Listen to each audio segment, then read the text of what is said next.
Ladies and gentlemen, the play's the thing, with your host, Judy Sleed. Special guest, Ward Morehouse III, author, journalist, and playwright. Now here's Judy. Oh, are we on? Oh, that's wonderful. Well, don't turn your TV on because it's not the TV, it's me. I can't talk so fast, so loud. Okay, I have a wonderful person here, Ward Morehouse, who came all the way from New York. And I'm so delighted to have you here. And I know your name for a long time. You come a long family of people who are in the business. Thank you, Judy. I'm delighted to be here. I had a beautiful ride out here on the train, and it was very relaxing. I've driven out here a number of times, but the train is fine. It was a lot of fun. I did a travel story on the Grand Lux train. It's out of business now. It was like an American Orient Express. I took it to San Francisco, and it was first class all the way, but it's out of business. And these times are hard, and even in good times, they couldn't make it. But maybe it'll come back. You know, a lot of staff, so. I think they had 4 people for every passenger, you know, something like that. You press a button and you had your own butler. But we didn't have that on the Long Island Railroad. No. What a disappointment. Yeah. So where were you born? I was born in New York City. Oh. And my father, as you indicated, was in the business. He was a drama critic on the old New York Sun. My mother was an actress, and she was on Broadway. She was in a play called Mr. and Mrs. North before she got a real job. No, but she had to go to work. She had a publication called Theater Information Bulletin for many years, and something called Theater Critics Reviews. And my father was included in Theater Critics Reviews as a reviewer, so they had a good thing going for a while.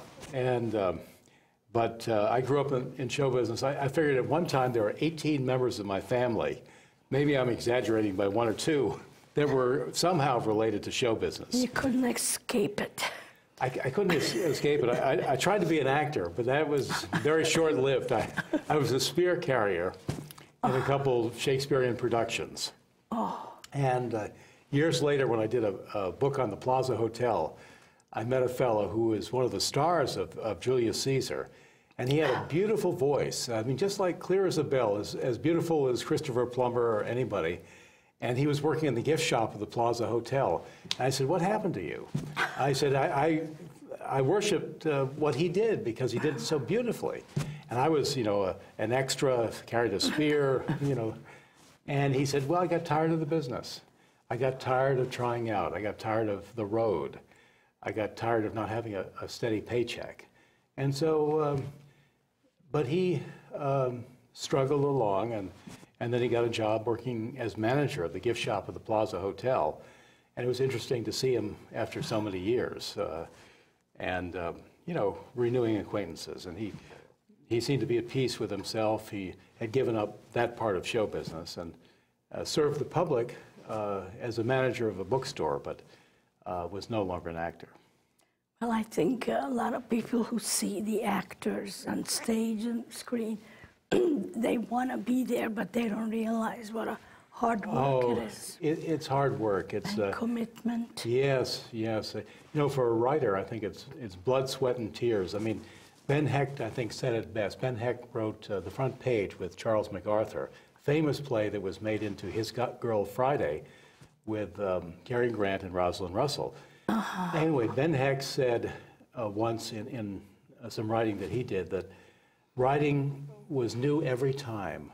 You couldn't, like a violinist, you couldn't practice a while and then pick it up and do it again from where you left off. Writing, everything was hard, everything was new.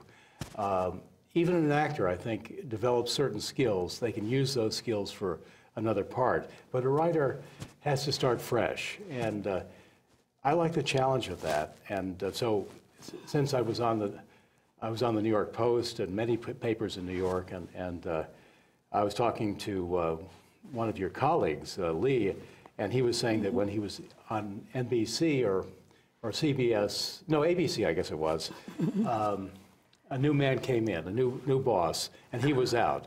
Well, that's show business. Yes. And that's in the directing world. If the director doesn't like you, you're out.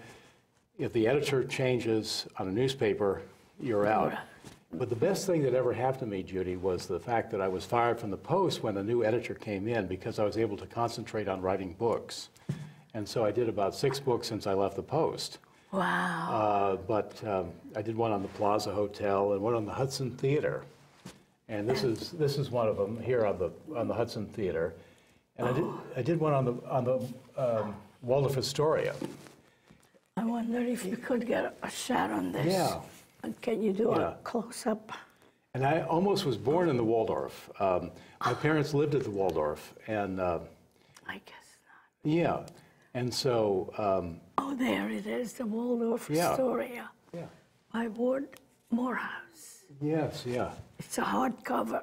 Hardcover book, right? Yes. It's still, I think it's available in hardcover, but through some book, probably on the internet, but I think it's been republished as a paperback.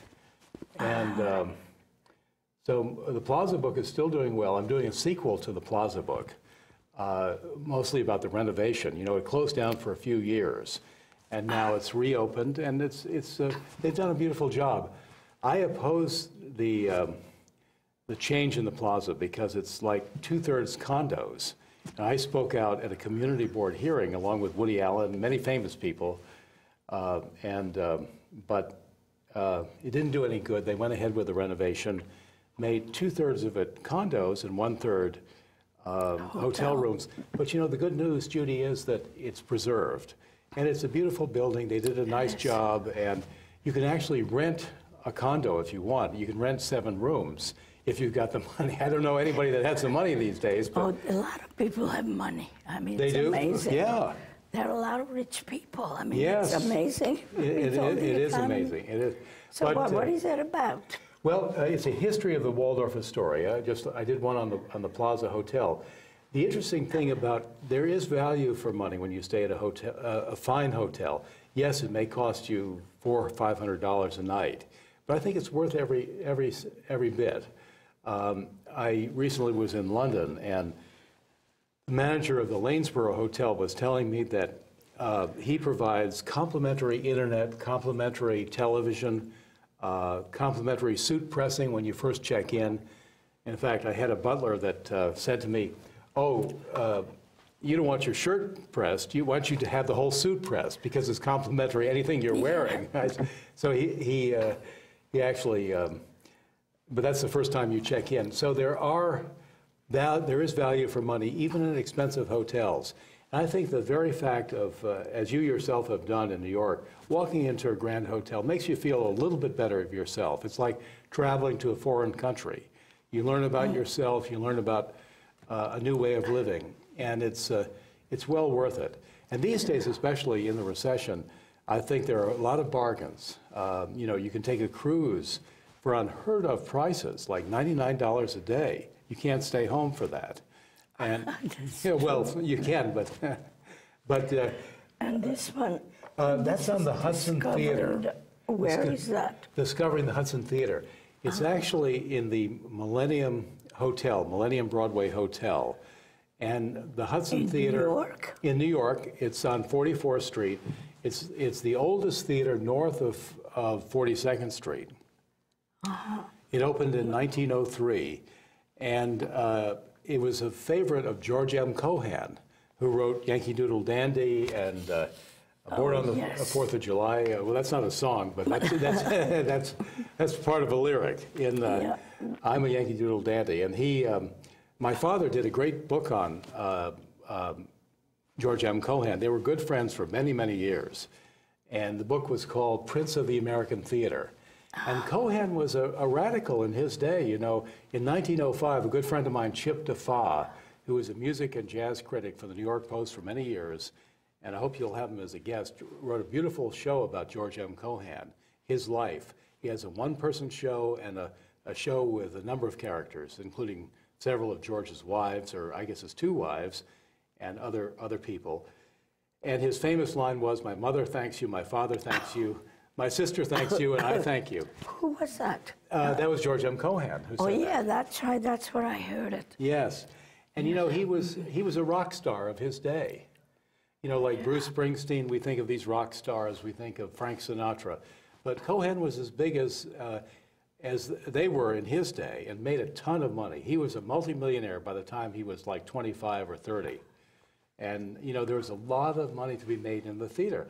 You have to remember, Judy, there was no, well, there were silent movies. There were early silent movies. There was no television, no sound movies. There was opera, of course, and symphony. But you didn't have the internet, no TV. Right, no, your show wouldn't have been on in those days. But it's, so anyway, the Hudson Theater is one of those beautiful landmarks with Tiffany glass everywhere you look inside the Hudson Theater. And it's a treat just to look on the inside of some of these theaters. I wish some of the plays were as good as the as the theater themselves. Well, Joe Turner is come and gone. Is a Lanford Wilson. Is August Wilson. August Wilson has passed on, but a great black playwright, whether he's black or whatever.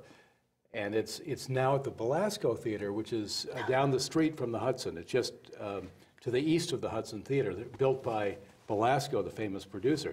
Again, a gem of a theater.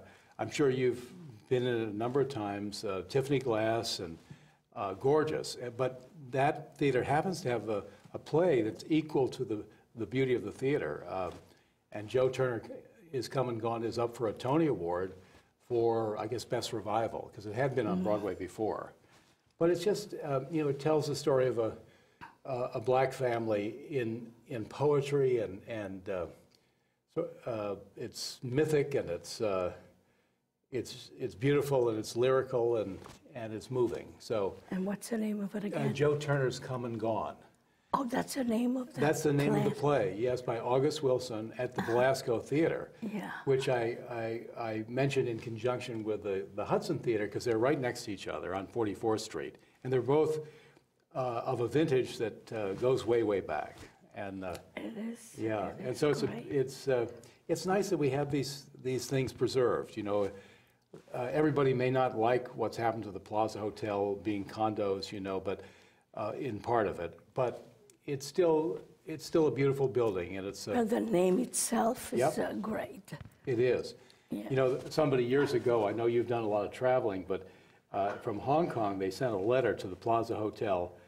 They said something, you know, Mrs. Smith, Plaza Hotel, and it landed at 59th Street and Fifth Avenue, because it was world famous. So funny. Yeah, and the Waldorf Astoria is equally as famous, I think, and it's where the presidents stay and that kind of thing. Right. Cole Porter lived there, and Frank Sinatra, in the same suite, not at the same time.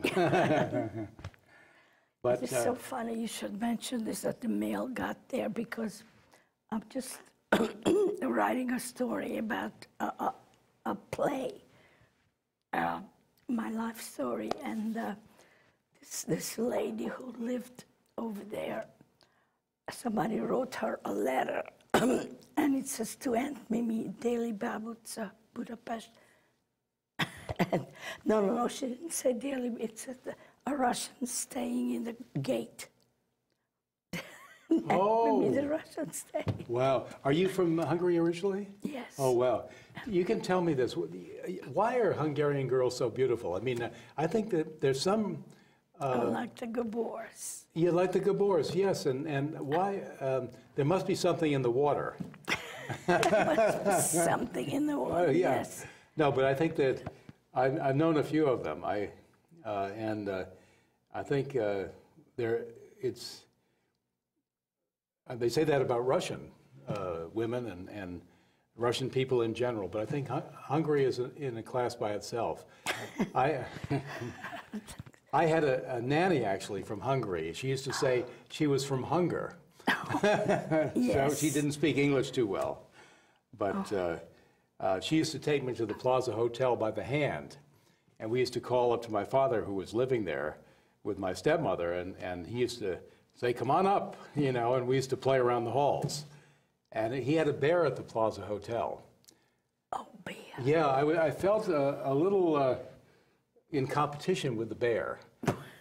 Because Why? well, you know, because that became his child. No, but no, I'm joking. I'm exaggerating. As a pet? It was a pet, yeah. I never heard that before. Well, he brought it from Bangkok, and in those days, you could bring a wild animal into the States without any problem. The environmental laws weren't as strict. And he brought me a lion cub at one time. And what did you do with it? We put it on the windowsill, and unfortunately he died. Just not from fell falling. No. He just pneumonia from the cold weather in New York. No. My mother wasn't so pleased with having a lion in the house. That's hilarious. Yeah. Well, have you ever tried to vacuum with a lion around? No. It's difficult. I know, just like with a dog, they get on it. Yeah, they like to play, and you know, and they don't mean anything. A dog will follow a vacuum around and you know, think you're playing with it. It's really not playing. You're trying to work. My children were very little. I put them on the vacuum and I pushed them. Oh wow, that's.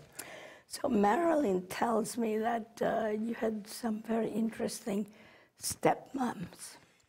Yes, Marilyn, by the way, is Marilyn Wright, who was a gorgeous model in her day and everything else. Is still a gorgeous lady, and she was a girl around town, shall we speak, in the sense of, in the best sense, in the sense of knowing a lot of people, going to the nightclubs of the day. We don't have the glamour like we used to in New York.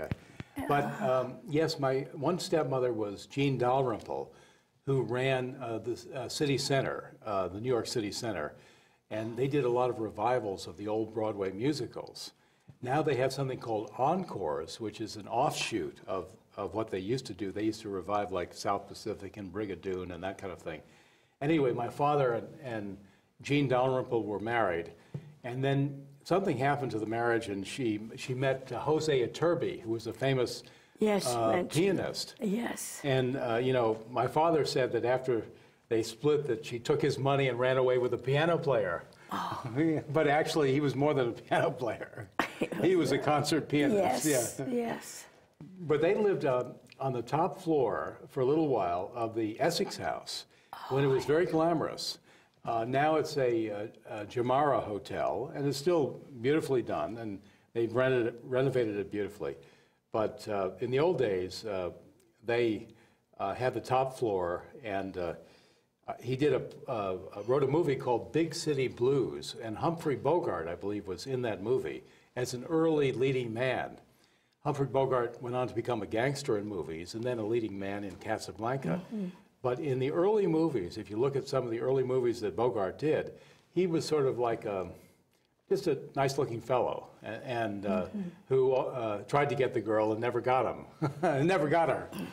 But then he became a gangster in the Petrified Forest, and his career was made in Hollywood. Then he became a leading man, and Casablanca, and many pictures, movies followed, Maltese Falcon. But they were friends. My dad and Bogart were friends on Broadway, or in the Broadway area, in the 30s and late 20s, actually. And my dad did a column called Broadway After Dark for the Old New York Sun. So, I would like, you told me that you're also a playwright. Yes. We haven't talked about that at all. Oh, yeah. I did a play called The Actors, which was actually ran for about 9 months off Broadway. Wow. And it got some good reviews. It got a nice review in the New York Times from Frank Rich, and then I say nice, I'm probably gilding the lily. He said it was promising. And that was nice from him. Yes. So, you know, and then it went on to run about 9 months after that. And then I did a play here in the Hamptons with Stuart Lane. Actually, it was a reading at it wasn't Guild Hall, Bridgehampton Community Center last summer. And we had a good time. It was called If It Was Easy. And Stewart is lives in the Hamptons part of the time. He's a co-owner of the Palace Theater in New York, and has written several plays himself. And he and I wrote this play together. It was about Frank Sinatra. And we had a good time writing it. It was done in New York on 42nd Street, off Broadway. And the New York Times didn't like it very much.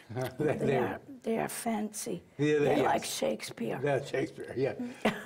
Yeah. I tried to tell them this was better than Shakespeare. Yeah, but, Well, some people are very highbrow. right. Like Josh Gladstone is also, is that, I forget. He's at Guildhall, isn't he? Yeah, and he loves Shakespeare. Yes, in fact, he was there when Stewart and I did our play last summer at the Bridgehampton Community Center. We had a good time, and the audience liked it, I believe. Only about 40 people left during the show. No, I'm kidding you. But it was, now I understand Guildhall has been beautifully renovated. It is. I'll show it to you. Yeah. I'll take you there. Great. So you're an author. I have another play that's coming up. We're going to do a reading next Monday or Tuesday In New York at the Lambs Club or the National Arts Club. I'm not sure which at this point. And then, I should know because they got the cast together. And I've got a good director, but there's a conflict at the Lambs Club, so I may have to push it to another date. But it's a 6-character play, and it takes place on the Canadian border. And we'll see what happens. These plays are tremendously expensive to produce.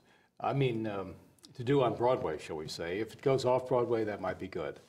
But Is it a musical? No, it's I guess a melodrama, comedy drama, more of a drama than anything else. So why is it expensive?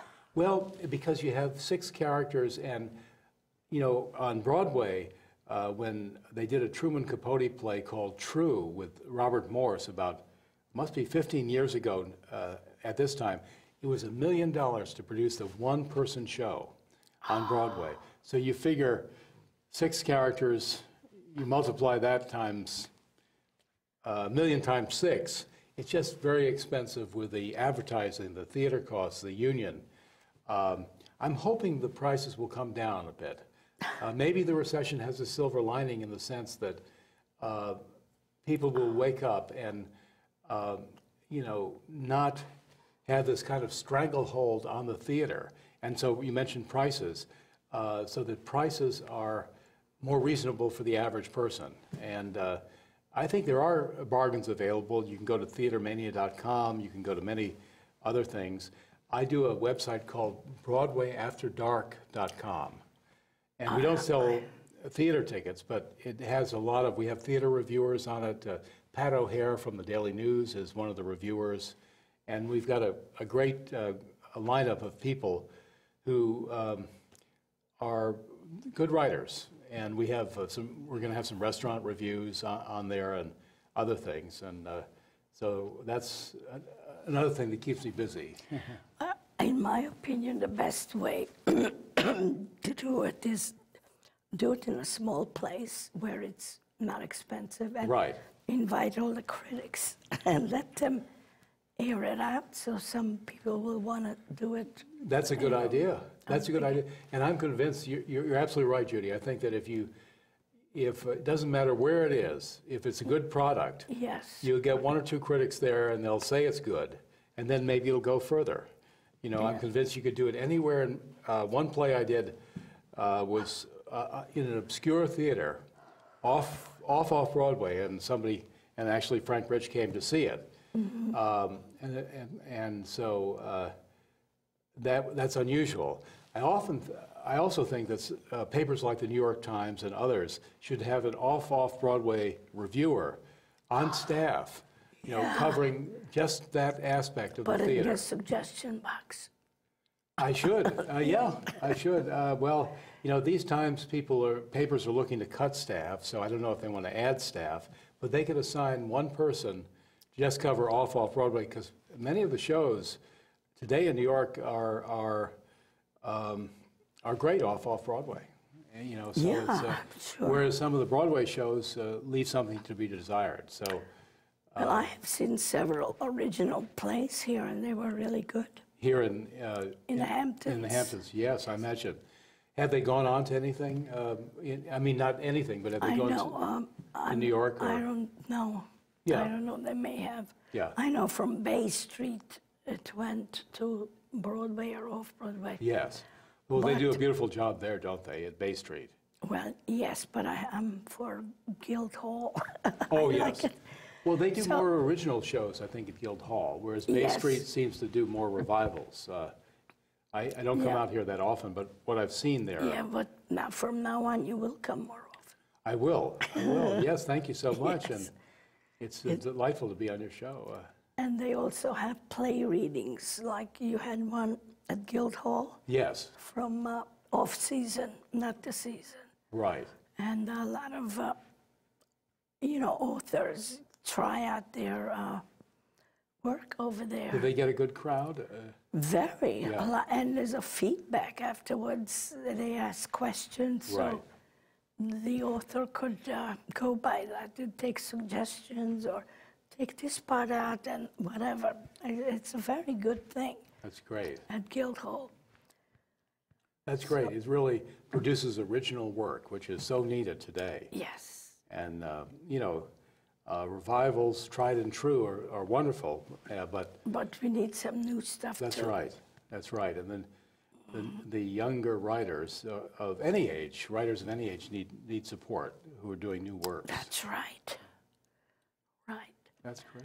Well, a half hour just went by. It flew by. I know where it went. Yeah. And I want to thank you again for coming on my show. Well, thank you very much. I thank And you. I hope next time we meet, I'll be able to talk better. Well, it's been you giving me more time to talk. I planned it that way. No, I see. I'm kidding. I Yeah. hope so because yeah, and it's been a delightful experience being on your show. Thank you, Judy. And Thank you. the play's the thing. The place, the thing, Wow. yes. And goodbye, everybody. From Hamlet, Yes, right? yes, yes, it is. So, and this is it. Like,